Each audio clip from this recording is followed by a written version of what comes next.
Ceci est un speed pedelec, autrement dit un vélo électrique rapide dont l'assistance électrique ne se coupe qu'à partir de 45 km/h. En raison de cette vitesse, l'utilisateur d'un speed pedelec doit suivre la plupart des règles liées au cyclomoteur classe B. Ainsi, tout comme un cyclomotoriste, le conducteur d'un speed pedelec doit avoir 16 ans. Le speed pedelec nécessite une immatriculation et une assurance, et il faut aussi un permis cyclomoteur, ou être dispensé de celui-ci parce qu'on a le permis B ou qu'on est né avant le 15 février 1961. Du côté de la tenue, il faut porter un casque qui peut être un casque de vélo ou de cyclomoteur. En circulation, le conducteur d'un speed pedelec suit les règles du cyclomoteur. Par exemple, puisqu'un cyclomoteur ne peut pas circuler sur une route pour automobile, un speed pedelec ne le peut pas non plus. Il ne peut pas non plus franchir le signal qui interdit l'accès au cyclomoteur. Le législateur a néanmoins créé un logo spécial pour le speed pedelec. Il s'agit du logo du cyclomoteur complété de la lettre P. Le placement de ce logo sur un signal chemin réservé permet par exemple aux utilisateurs de speed pedelec d'y rouler, mais en ne perdant pas de vue la limitation à 30 km/h. Sans ce logo sur le panneau d'accès, pas question d'emprunter un chemin réservé. Le logo du speed pedelec peut être aussi utilisé pour autoriser ou interdire l'accès à d'autres parties de la voie publique, comme les sens uniques limités. Pour ce qui est des pistes cyclables, les règles sont identiques à celles que doivent suivre les cyclomoteurs de classe B. Là où la vitesse est limitée à 50 km/h, les speed pedelec peuvent emprunter la piste cyclable, indiquée par un signal d'essai ou par des marques routières, à condition de ne pas mettre en danger les autres usagers qui s'y trouvent.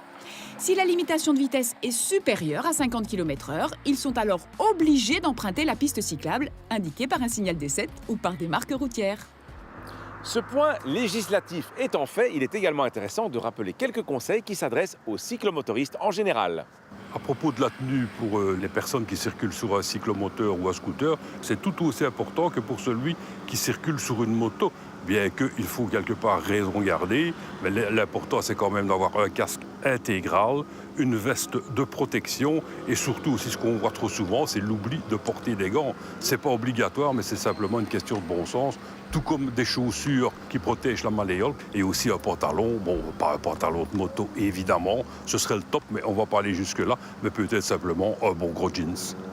Une fois sur la route, quand on circule sur un cyclomoteur, bon, c'est vrai qu'il faut être attentif à pas mal de choses, ne pas perdre de vue que c'est là où tu regardes, tu iras. Donc c'est vraiment important de regarder là où on veut aller, parfois de pouvoir viser l'échappatoire et non pas l'obstacle qui est devant vous, et aussi être attentif aux automobilistes, voir par exemple sur le côté droit des feux stop d'une voiture stationnée qui s'allume, un clignoteur évidemment qui se met en marche, mais attention, là aussi, l'automobiliste va démarrer.